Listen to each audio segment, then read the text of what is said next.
entirely disgraceful. I never seen such a farce in a respectable house.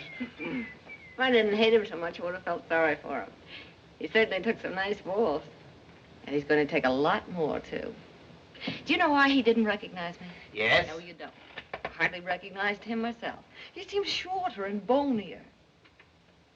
It's because we don't love each other anymore. You see, on the boat, we had an awful yen for each other, so I saw him as very tall and very handsome, and he probably thought I had big melting eyes and a rosebud mouth and a figure like Miss Long Beach, the dream of the fleet. Well, so you have, for that matter. But I took the further precaution of telling him the plot of Cecilia or the Coachman's Daughter, a gaslight melodrama. No. Yes. I've got to protect myself, too, you know. I've got a shouting interest round here. So I filled him full of handsome coachmen, elderly earls, young wives, and the two little girls who looked exactly alike. You mean he actually swallowed that? Like a wolf. Well, and now you've got him, what are you going to do with him?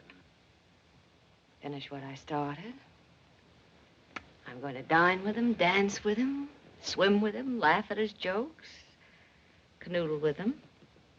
And then one day, about 6 weeks from now... Some red roses for your ladyship.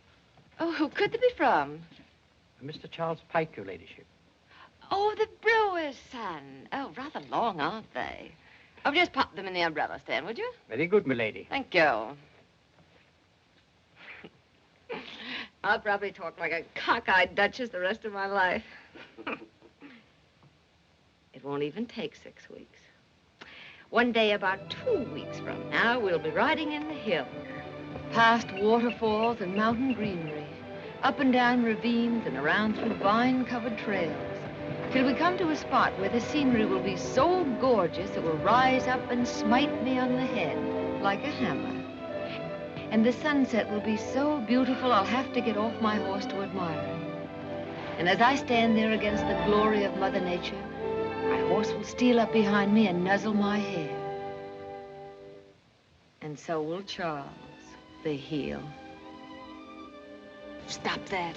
Must I? Oh, sorry, I thought it was the horse. No, it was me. Eve? Yes, Charles? I suppose you know what I'm thinking about. Possibly I have an idea. The union of two people for life, that is, marriage, shouldn't be taken lightly. How wise you are. Men, that is, lots of men are more careful in choosing a tailor than they are in choosing a wife.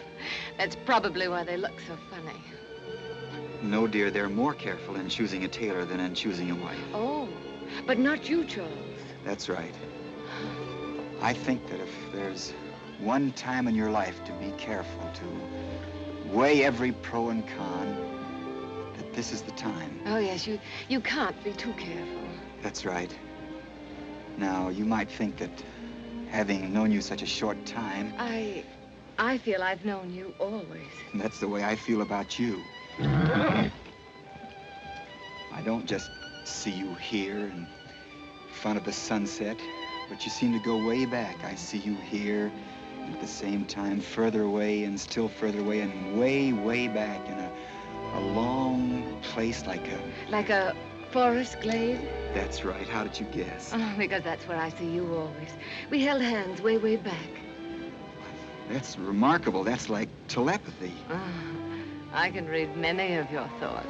Well, then I need hardly tell you of the doubts I've had before I brought myself to speak like this.